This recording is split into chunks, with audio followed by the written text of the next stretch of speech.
Bonjour et bienvenue dans cette vidéo, la Minute Fibre. Donc le but de cette vidéo, c'est en fait de promouvoir les éco-textiles et les fibres naturelles.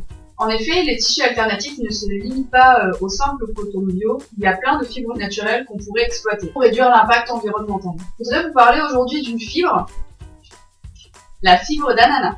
Donc en effet, elle propose une alternative au cuir, c'est donc une fibre éco-durable. En fait, la fibre d'ananas est composée de fibres extraites de feuilles d'ananas, comme vous pouvez le voir ici. Voilà, donc la fibre est comme ça. Donc en fait, ça fait des longues tiges. Je sais pas si vous voyez bien. Ça fait des longues tiges, comme du feutre en fait. Voilà, donc vous pouvez tirer. Voilà. Donc ça, on a les fibres qui sont ici. Voilà, donc en fait c'est avec ces fibres là, donc ça fait des longues feutres en fait.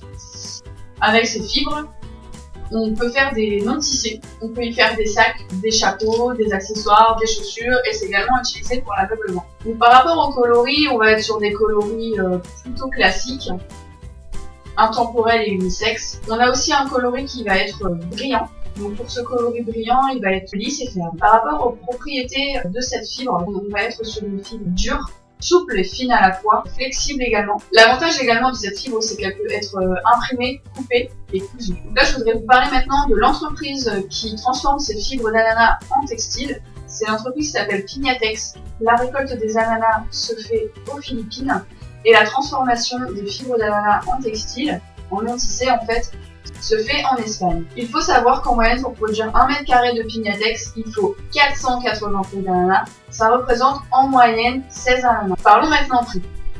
Donc là, je vais vous étonner parce que pour 1 mètre carré de Piñatex, donc sur une largeur de 155 cm maximum, on va être sur 23 € du mètre carré, alors que pour un cuir, donc un cuir animal, on va être entre 23 et 38 € du mètre carré. En fait, la différence va se faire au niveau de la gestion des déchets.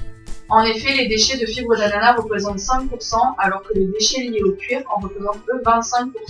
C'est vrai que les déchets, c'est un véritable tout. Donc on a plusieurs marques qui ont acheté du Piñatex et qui ont fait vraiment de belles choses. Je vais vous montrer la Sneakers Puma. Également Camper qui a fait une belle collaboration avec Piñatex. Il y a plusieurs marques, comme vous pouvez le voir ici, qui ont fait vraiment de très belles choses en Piñatex. On voit que c'est vraiment des produits qui sont éco-durables, qui sont beaux et qui sont accessibles en termes de prix. Et voilà, donc la vidéo Minute Fibre est terminée. J'espère que vous l'avez aimée. Je vous dis à très vite pour une nouvelle vidéo.